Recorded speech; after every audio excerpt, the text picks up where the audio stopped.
Ya, entonces ya vimos de que vamos a tener células normales, vamos a tener un evento de lesión. Ya. La forma regular es de que, bueno, esas células van a sufrir lesiones, van a poder sobreinfectarse al tener invasión por bacterias, virus, etc. Y algunas van a poder sobrevivir, unas más o menos se van a adaptar y otras van a morir. ¿Ya? Entonces vamos a tener dos periodos, una inflamación aguda. La inflamación aguda, si no se resuelve, como ya vimos, pasamos a ir a una inflamación crónica, digamos, ¿no? Y la inflamación aguda va a ser medida principalmente por ese grupo celular, chicos. ¿Por qué grupo celular va a estar principalmente compuesta la inflamación o caracterizada la inflamación aguda? Neutrófilos. En la inflamación crónica, donde vamos a tener ya células un poquito más grandes, que van a ser los macrófagos, ¿no? Ya. Entonces tenemos una respuesta inmune celular, donde va a estar el patógeno que se va a presentar hacia una célula dendrítica o una célula presentadora de antígeno. La célula presentadora de antígeno va a ir hacia un ganglio linfático, va a producir la proliferación de linfocitos T, y esos linfocitos T van a producir una respuesta que va a atacar por citotoxicidad a las células que van afectadas. Ya. Y una respuesta humoral también, digamos que una bacteria o una célula presentadora de antígeno, etc., va a fagocitar también, digamos, un antígeno, y también va a ir hacia los ganglios linfáticos, va a producir proliferación de células B que van a tener una doble activación, se van a diferenciar en plasmocitos, van a liberar anticuerpos, y mediante los anticuerpos se va a producir un tipo de defensa que es caracterizada la respuesta inmunológica. Ya, entonces ocurre un desastre, y esto puede terminar una regeneración donde los grupos o las poblaciones celulares se van a corregir completamente, o ir hacia una reparación donde vamos a tener pérdida de la matriz extracelular y de la lámina basal, que se va a ser reemplazado por tejido fibrótico. ¿Ya? Hasta ahí está todo bien, ¿eh? Entonces entendemos de que la inmunidad tiene que ser el equilibrio entre varias cosas, varios tipos de respuestas que se van dando al unisomio y unas sobre otras, ¿ya? Y alteraciones de las mismas vamos a tener tres, ¿ya? Una respuesta exagerada hacia un antígeno que va a ser característico de los procesos alérgicos o de hipersensibilidad, ¿ya? Otra es de que el sistema inmune puede comenzar a atacar células propias, ya, estresarlas, matarlas, hacer sufrir. Que va a ser la autoinmunidad. Y por último vamos a tener una respuesta deficiente que va a ser caracterizado, que va a ser la inmunodeficiencia. ¿Ya? Entonces esas tres cosas son las que vamos a hablar en este tema. ¿Ya? Comenzando con reacciones de hipersensibilidad, donde vamos a tener 4. 1, la anafilaxia o alergia clásica. 2, mediada por anticuerpos. Tipo 3, mediada por complejos inmunes, que son bastante parecidas. Y tipo 4, mediada por células, que es tardía, que es la formación de granulomas.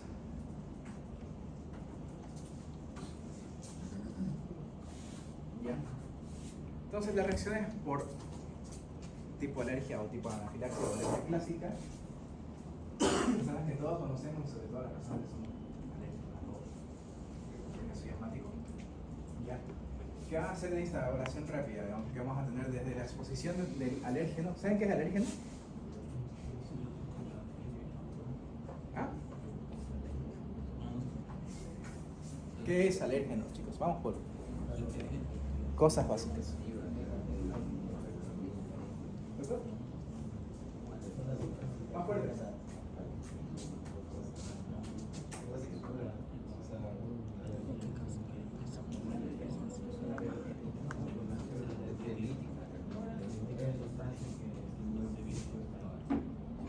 Que puede desencadenar una respuesta alérgica, igual que el antígeno es cualquier sustancia exógena que puede desencadenar una respuesta inflamatoria.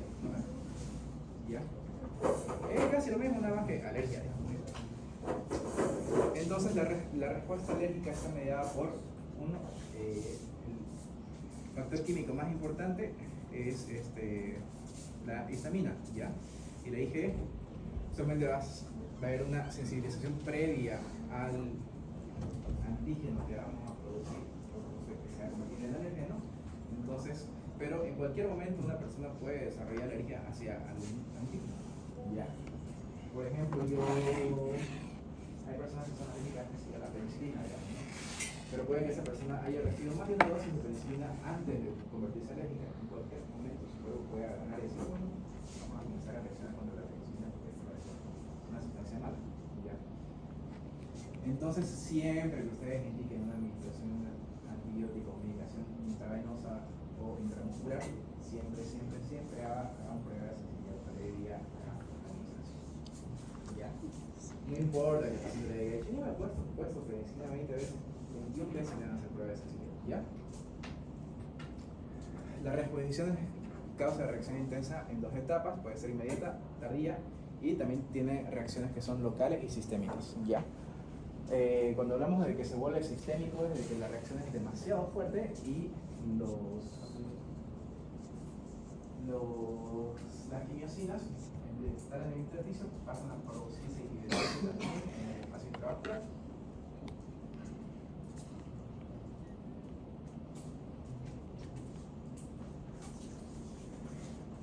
Ya. Entonces, la enfermedad más frecuente que vamos a hablar de esto es, por ejemplo, el asma, ¿ya? Entonces, donde vamos a tener un alérgeno, ¿no? Que va a ser fagocitado por una célula dendrítica, una célula presentadora de antígeno, ¿ya? O puede ser también hacia un linfocito B directamente. Los linfocitos B también tienen la capacidad de ser células presentadoras de antígeno, ¿ya? Estos van a expresar mediante su HPA2 una fracción de la superficie de las proteínas de este alérgeno, y esto va a sensibilizar a linfocitos T. Los linfocitos T, TH2, van a producir una segunda activación del linfocito B, ¿ya? Y estos se van a diferenciar y se van a dividir en 2 tipos celulares diferentes, uno los plasmocitos y otros células memoria, ¿ya? Las células memoria van a hacer de que cada vez de que ese linfocito B, que ya va a estar sensibilizado, vuelve a entrar en la actividad mitótica, se diferencia otra vez en plasmocitos, que van a ser los que van a liberar inmunoglobulinas, ¿ya? En el caso de la inmunoglobulina, ¿se acuerdan de que hay A, B, C, D, IgA, IgM, IgG, ¿ya? En el caso de la IgE, esta va a anclarse en el receptor Fc de los mastocitos, ¿ya? Y estos mastocitos son células que producen mucha inflamación, digamos. Al momento de que estas se activan, se desgranulan completamente y liberan derivados del ácido araquidónico, histamina, proteasas, etc.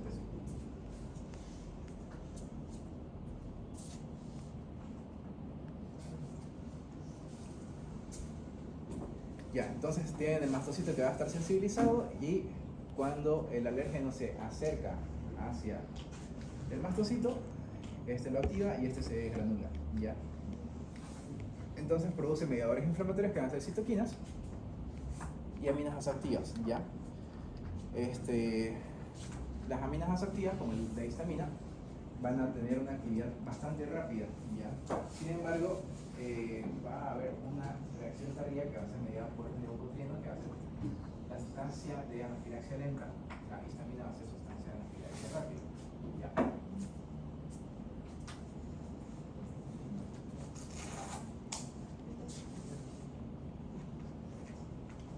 Entonces tenemos la exposición al alérgeno, entonces vamos a tener una reacción inmediata que va a tardar minutos en instaurarse, 2 a 15 minutos, ¿ya? Y una reacción tardía que va a darse en las siguientes horas, aproximadamente 4 o 6 horas, que va a ser mediada por leuco, ya.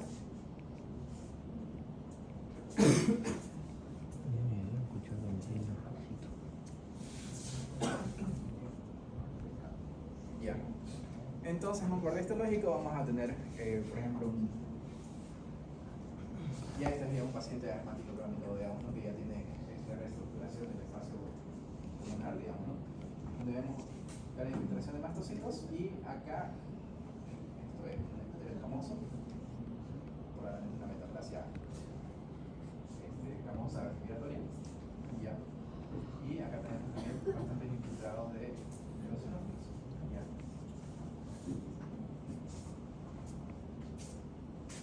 ¿Los eosinófilos y los mastocitos son lo mismo?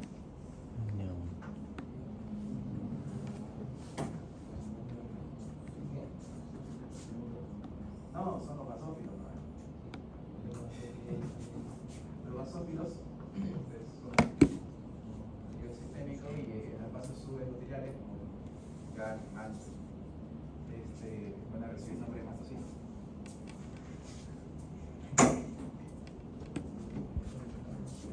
¿Y por qué van a proliferar los eosinófilos en estos pacientes? Pregunta, a ver. ¿Por qué los eosinófilos se aumentan en respuestas alérgicas crónicas?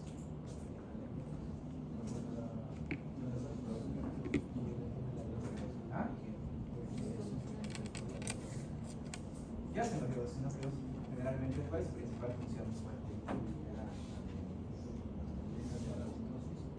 Parasitosis, exactamente, ¿ya? Pero como función accesoria también limitan, regulan, disminuyen la reacción inflamatoria, ¿ya? Y al haber inflamación crónica o cuadros alérgicos crónicos, vamos a encontrar proliferación de eosinófilos, ¿ya?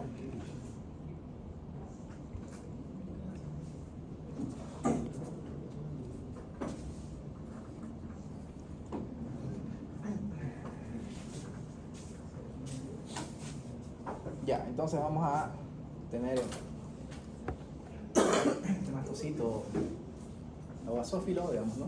Que va a tener sus gránulos que van a estar llenos de sustancias proinflamatorias, ya que van a ser histamina, proteasas, factores quimiotácticos, ¿no? Y después, a través del metabolismo del ácido araquidónico, también se va a derivar a la liberación de prostaglandinas y leucotrienos, y estos leucotrienos van a producir la fase tardía, como les dije, y la reacción inmediata va a ser mediada por, más que todo, histamina, ¿ya? Entonces la reacción inmediata vamos a tener una vasodilatación, edema, aumento de la permeabilidad vascular y espasmo del músculo liso, etc. Ese espasmo del músculo liso, cuando se vuelve sistémico, es lo que es responsable de la anafilaxia, ¿ya? Que el paciente pueda o presentar cuadros progresivos, pero más que todo puede producirse un edema de glotis y producir una asfixia en el paciente, ¿ya? Si ustedes están en una emergencia, les llega un paciente que era alérgico a una avispa y que le pica una avispa y está teniendo dificultad para respirar, ¿ustedes qué hacen?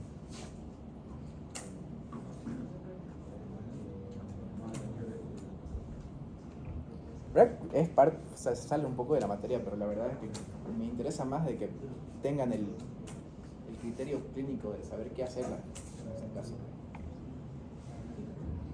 ¿Ah? Si hay una función de ver ahí. Está comenzando a ser un edema de glotis. Adrenalina, perfecto. En verdad la terapéutica es la adrenalina, ya, a priori. Después le das corticoides, le das antihistamínicos, etc. Pero a priori se aplica adrenalina en un shock anafiláctico, ya. La dosis ya la van a ver después, pero es 0,5 miligramos intramuscular en vaso externo y se ajusta según respuesta del paciente.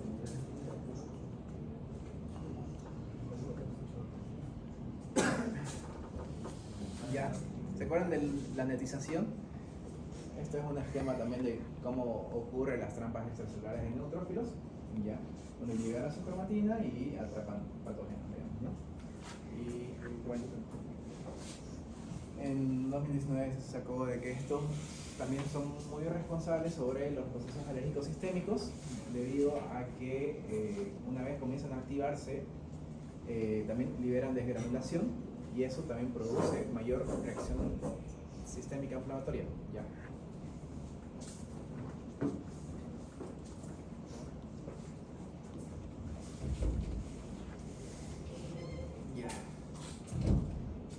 Entonces, como síndrome clínico, los más característicos vamos a tener la anafilaxia, que puede verse a diferentes factores, pero se expone al paciente a la situación y puede producir este cuadro, ¿no? Que va a ser caracterizado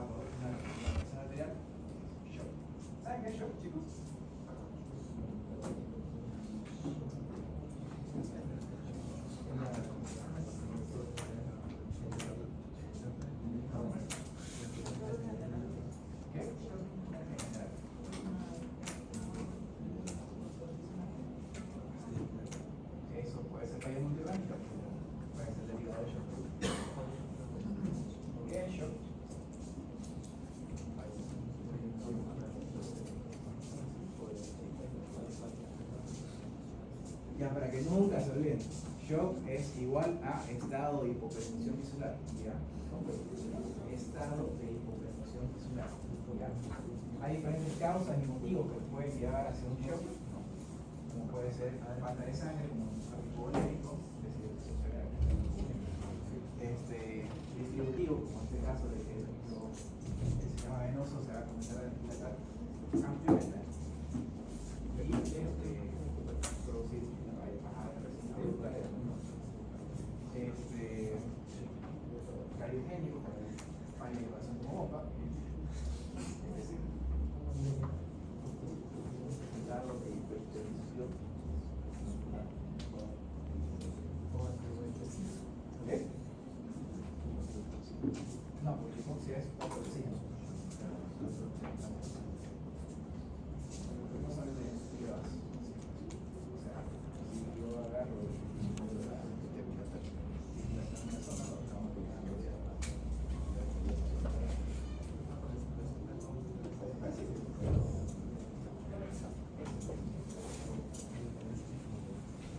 puedes tener una buena saturación, una saturación muy baja.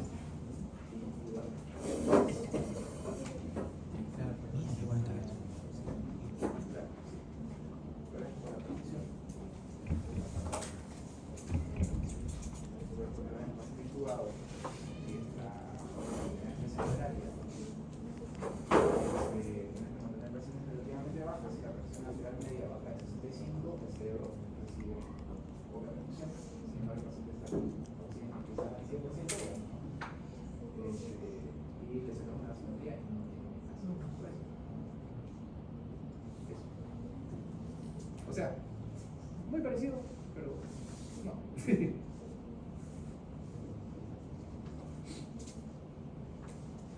Ya.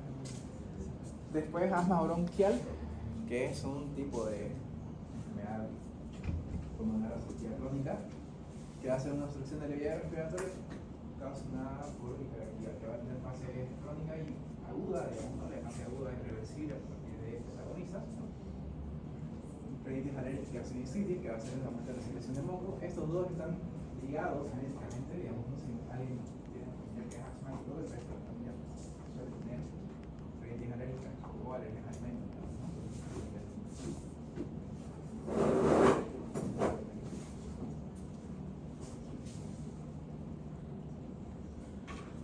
Ya. Cuando hablamos de reacciones tipo 2, que es citotoxicidad mediada por anticuerpos, es donde los anticuerpos, una vez liberados, producidos por una causa infecciosa, pueden producir daño celular cuando se almacenan o reaccionan o se acoplan hacia una proteína producida por el propio cuerpo, digamos, ¿no? Entonces puede producir activación de neutrófilos. Estos neutrófilos activados van a producir estrés, necrosis, etc. Desgranulación, netosis, activación del complejo de complemento y alteración de las funciones cerebrales humanas.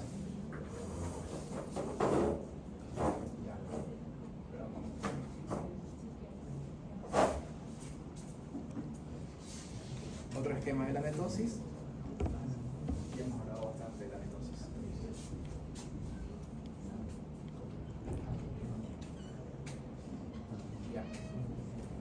Entonces, si por ejemplo este antígeno, perdón, anticuerpos va y se adhiere sobre la superficie de un eritrocito, este eritrocito va a ser captado por los células fagocíticas, digamos, ¿no? Tanto neutrófilos como monocitos, y va a ser fagocitado.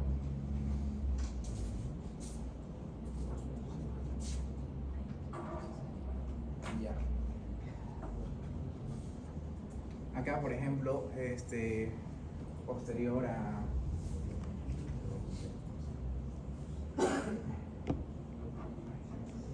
como por ejemplo glomerulonefritis post-estreptocócica, digamos, ¿no? Tenemos una infección respiratoria por el estreptococo, digamos, se van a producir anticuerpos hacia el estreptococo y estos van a tener una superficie bastante parecida a la de la lámina basal del glomérulo renal, también por predisposición genética, depositar en estos lugares, entonces los polimorfos nucleares, los neutrófilos, van a comenzar a activarse en contra de la lámina basal, produciendo estrés tanto en el endotelio como a los podocitos que van a estar del otro lado. ¿Vale? Produciendo así insuficiencia renal aguda, síndrome de Pítico, etc. Ya.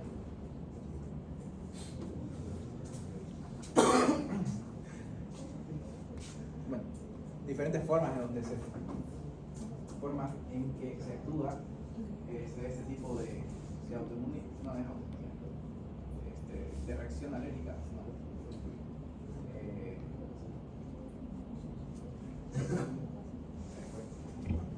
El proceso de hipersensibilidad, digamos, ¿no? Es de que los anticuerpos se van a pegar hacia una célula que va a ser propia, ¿no? Y estos van a producir la fagocitosis de esa célula. Otra es de que se van a adherir a la superficie de membrana de a la lámina basal de algún tejido y produciendo de que este se active, que el complemento también se active, se acuerdan de la C3 activado también va a producir proliferación de células de neutrófilos y metaxis, y de que los neutrófilos también se granulen, ya, produciendo especies reactivas de oxígeno, produciendo estrés tisular y eso, mayor inflamación local.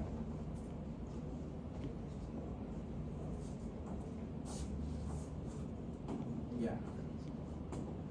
Después también se puede hacer una disfunción celular mediada por anticuerpos, en donde los receptores pueden ser o bloqueados o estimulados por los anticuerpos que se van a depositar. Ya. Estos anticuerpos acá, por ejemplo, se van a depositar los receptores de acetilcolina.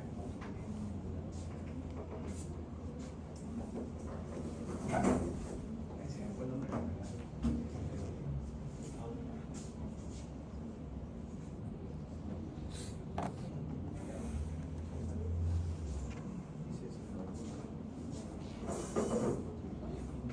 Ya se las debo, no me acuerdo específicamente qué enfermedad.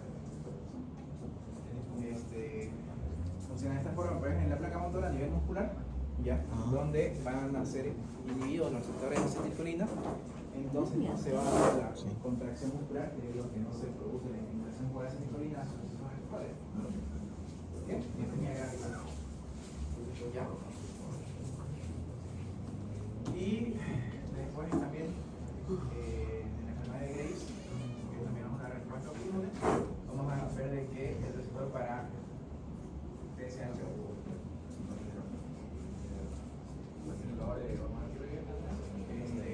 va a ser inhibido, pero va a ser excitado, ya produciendo hipertiroidismo secundario a una enfermedad inmune.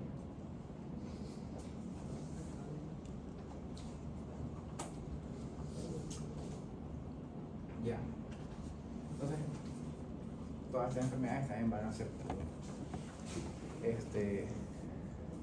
mediadas por estos mecanismos. Ya. La anemia hemolítica autoinmunitaria. Ya. Vasculitis causada por ANCAX, síndrome de Bill-Pasteur, como es el caso de la insuficiencia renal o cestocromo. Anemia gravis, enfermedad de Graves. Algunas clases de anemia perniciosa, pero igual.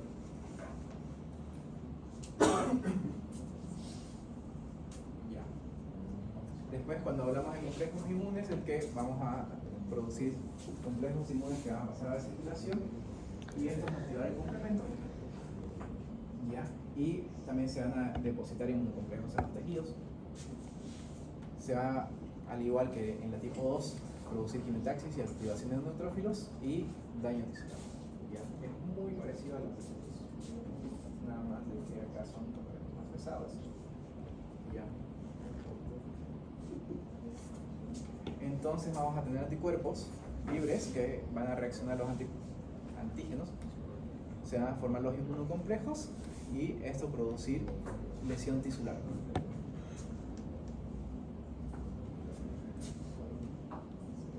Ya. Acá como un tipo de reacción que es la reacción de Artus, digamos, en donde si ponemos alúmina que sea exógena dentro de un capilar sanguíneo, ¿verdad? La reacción de Artus es meramente laboratorial, no se ha encontrado de forma clínica en pacientes vivos, digamos, ¿no? Pero de todas formas nos ayuda a entender de que si colocamos cualquier tipo de proteína que sea exógena a un paciente, por más que sea insulina, albúmina humana, etc., vamos a llegar a poder producir daño endotelial debido a este tipo de mecanismos.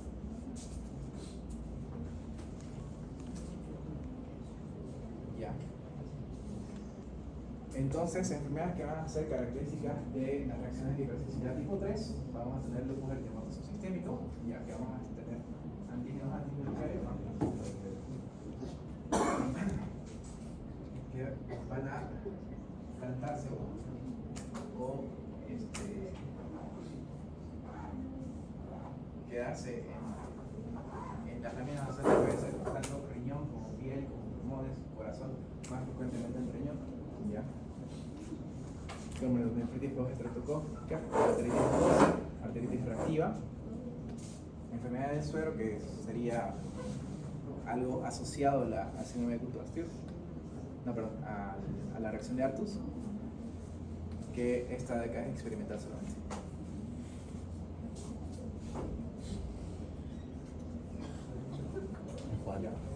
Y la hipersensibilidad mediada por células, que vamos a tener una gran activación de linfocitos T. Los linfocitos T, TH2 y TH17 van a proliferar, produciendo reacción inflamatoria intensa crónica, fibrosis y formación de granulomas epitelioides. ¿Ya? Algunas respuestas no son consideradas patológicas en este grupo, como la respuesta hacia la tuberculosis, sino que va a ser una reacción hacia una infección con el sentido de aislar el patógeno, evitando que este se vaya a proliferar. Ya.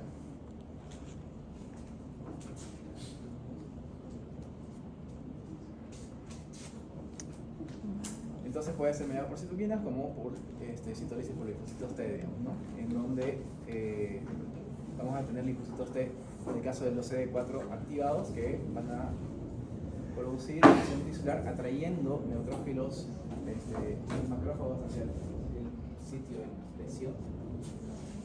Y en el caso de citólisis es de los CD8, van a aproximarse hacia la superficie celular y mediante perforinas y granenzimas producir una lisis celular. ¿Ya? Entonces acá tenemos una reacción de hipersensibilidad en piel, que sería la formación de un granuloma subcutáneo, ¿ya? Donde vamos a ver esta proliferación de células inflamatorias, y si los marcamos para anti-CD4, ¿no? Entonces vamos a ver los CD4 que van a estar con una gran cantidad de infiltrado en población. Ya. Esquemáticamente, ¿cómo se van a también formar estos granulomas?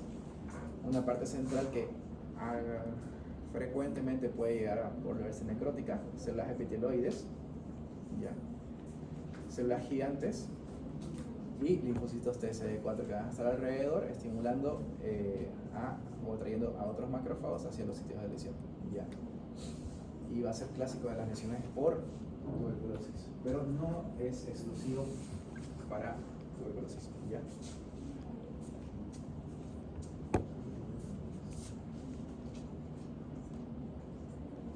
¿Saben qué es la autotolerancia? ¿Se acuerdan cuál era el papel del timo? ¿Ah? Madurar linfocitos T. ¿Cómo los maduraba?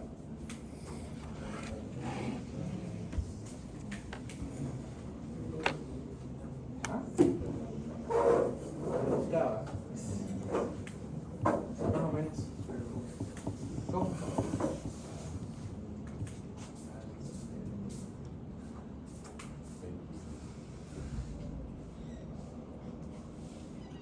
Ya pues, se los dije hace unas 3 semanas.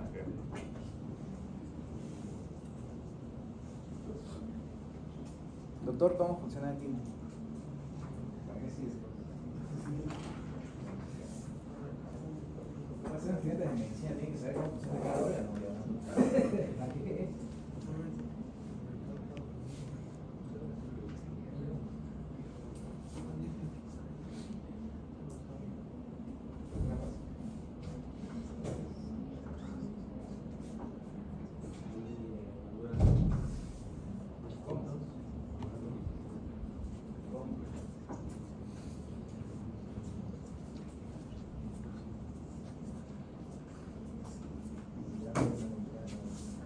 ¿Quieren que nos hagamos unos segundos de break?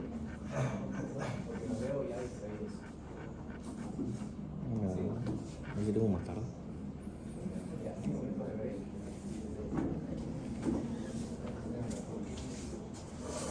Ya. Volvemos a la clase. Entonces, ya, ¿para qué sirve el tiempo? ¿Para qué sirve el tiempo? Maduran los linfocitos T, pero ¿cómo? ¿Qué hace? ¿Ah?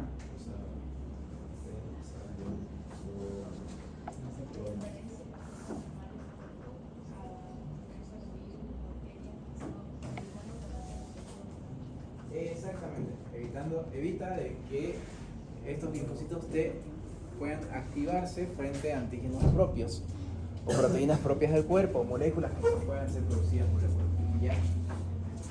Para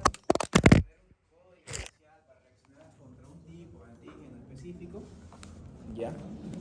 Y si este falla, entonces lo que va a pasar es de que ese linfocito T va a comenzar a reaccionar, diferenciarse todas sus células hijas, dividirse y todas sus células hijas van a empezar a actuar en contra del cuerpo. ¿Ya?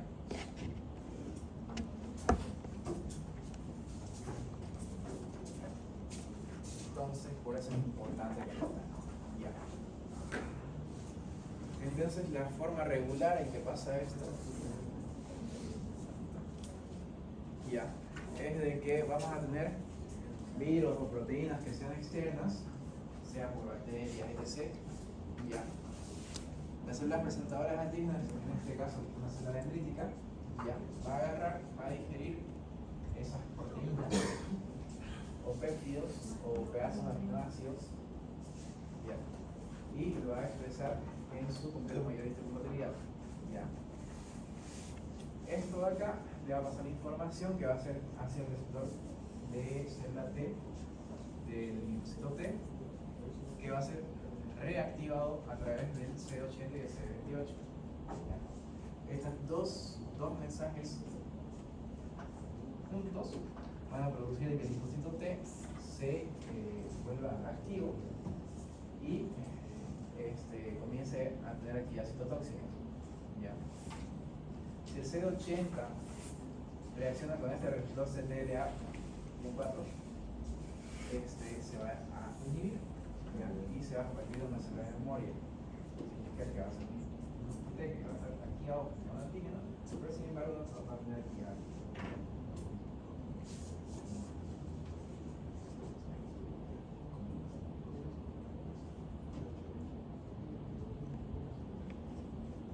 No, o es TH1 o TH2, TH6, pero se queda con esa. Ya.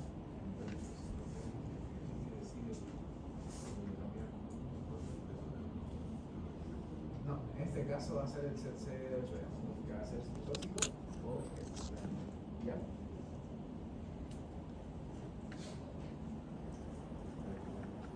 Entonces, esas van a ser las dos formas de activación. Bueno, la forma de activación o inhibición del linfocito T de CD8. ¿Ya? Entonces, los linfocitos T van a irse al timo, ¿ya? Y las células presentadoras de antígeno le van a exponer autoanticuerpos y si este reacciona frente a esos autoanticuerpos, entonces el linfocito es destruido. ¿Ya? Y esto pasa hasta aproximadamente los 12 años donde el timo se degenera y se vuelve como vestigio. ¿Ya? Pero sin embargo, este linfocito T pasa, ya está regulado, digamos, ¿no? Pasa hacia la circulación sistémica y este puede volver en algún momento a presentar o comenzar a presentar una actividad en contra de los antígenos propios, ¿ya? Entonces, este linfocito T va a ser marcado y al ser marcado va a tener dos tipos de vías para no volverse problemático, ¿ya? Uno, de que va a ser anérgico, se va a convertir en anémico, que no va a tener o capaz de producir o participar en una respuesta inmune, o es eliminado, ¿ya? En cambio, los linfocitos B van a los órganos equivalentes en su maduración, por decirlo así, ¿ya? Pero estos no pasan por este proceso de tolerancia. Entonces, el linfocito B tiene la opción de cambiar su código genético o de reescribir una porción de su código genético para volverse anérgico, ¿no? O bueno, evitar los receptores que va a tener para activarse o eliminarse de la misma forma, ¿ya?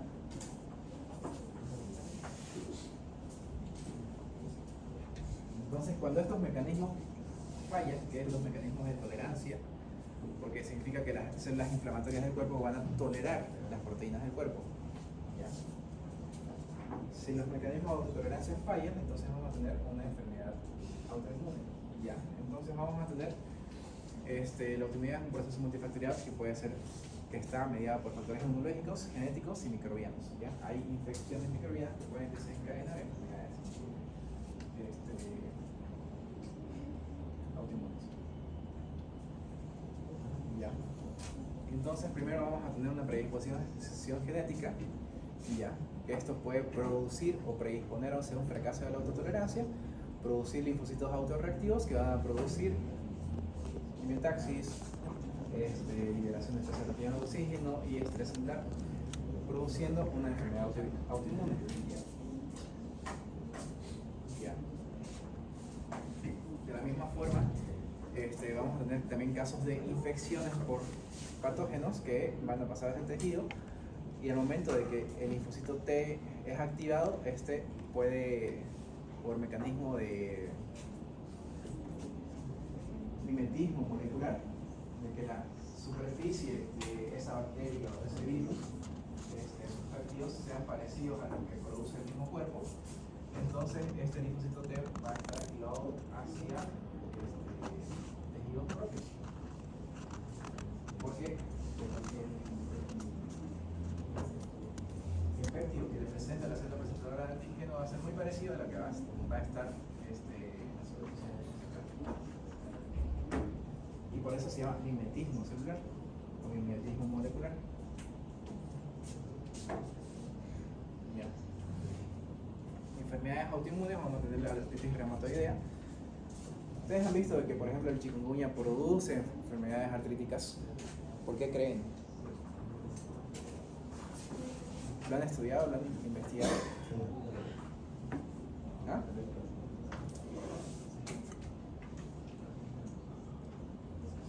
Tienen que ser más curiosos, chicos. Ya. De todas formas, los alelos que se van a ver alterados, que van a producir una predisposición genética, porque no todas las personas que se enferman de chikungunya van a producir artrosis o inflamatoria desencadenada por la infección, ya. Sino es de que la superficie del virus va a tener proteínas que van a ser muy parecidas a las que vamos a encontrar en las superficies sinoviales, produciendo inflamación de las articulaciones. ¿Ya? Diabetes mellitus tipo 1, ¿ya? Generalmente también se desencadena posteriormente una infección viral donde el paciente, después de la infección viral, comienza a presentar daño hacia las células alfa de los islotes Langerhans, ¿ya? En la esclerosis múltiple, luego el eritematoso sistémico, al igual que vamos a tener una reacción autoinmune mediada por inmunocomplejos, ¿no? Espondilitis anquilosante.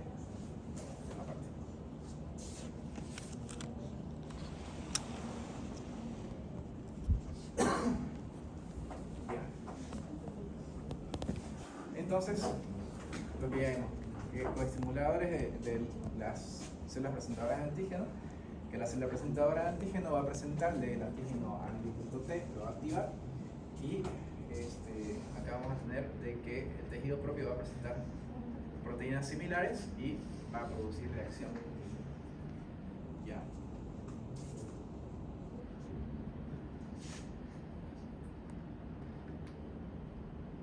Bueno, esto es parecido al antígeno propio. El anterior, perdón, era de que el antígeno se va a depositar en tejido propio. Ya.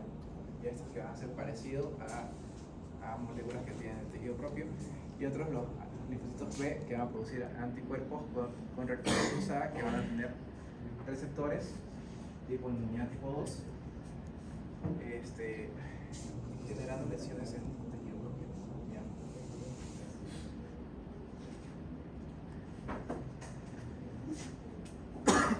Ya. Entonces vamos a tener enfermedades que van a ser mediadas por células T, enfermedades mediadas por células T, por anticuerpos y complejos inmunes, y por anticuerpos que van a ser de un órgano específico, un tejido específico, o sistémicas, ¿ya? Entonces, en el caso del lupus eritematoso sistémico, que vamos a ver de que se van a formar complejos inmunes que se pueden depositar en cualquier parte del cuerpo, piel, sobre todo miopatías inflamatorias por arteritis nodosa y glomerulonefritis de Wegener.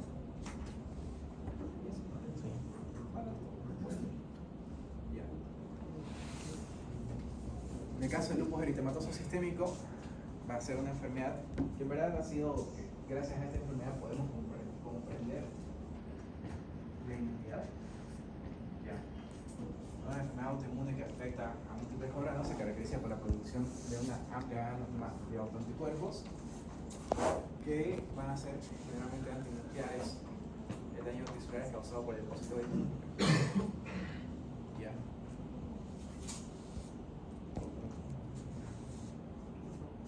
Otras enfermedades autoinmunes que vamos a tener va a ser esclerosis sistémica, síndrome de Sjögren. ¿Esto han escuchado?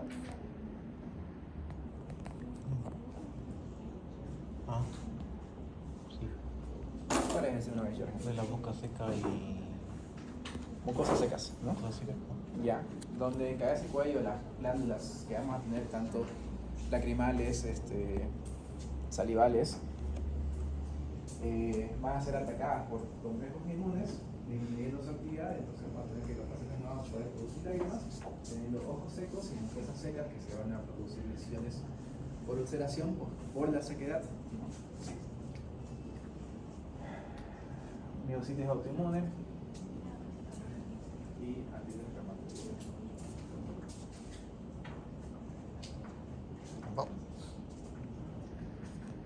Ya. Esto va a ser criterios para diagnóstico de lupus eritematoso sistémico, digamos, ¿no? No va tanto al caso, yo lo van a ver más en patología.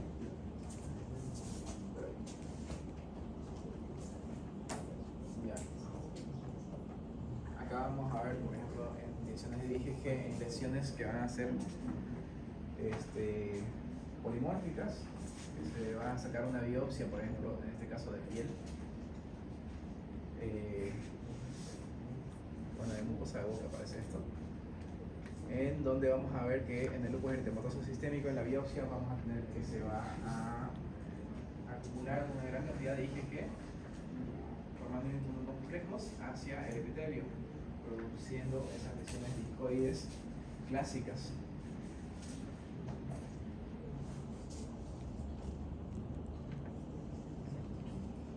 Endocaritis de Lieberman-Sachs, posterior a anterior gramática, bajo los mismos mecanismos. La nefritis lúpica,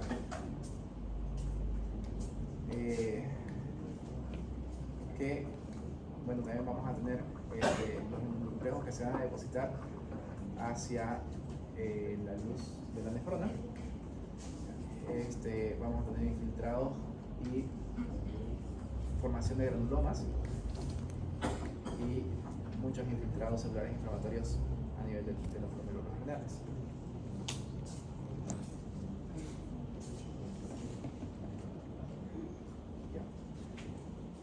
¿Les parece si paramos acá?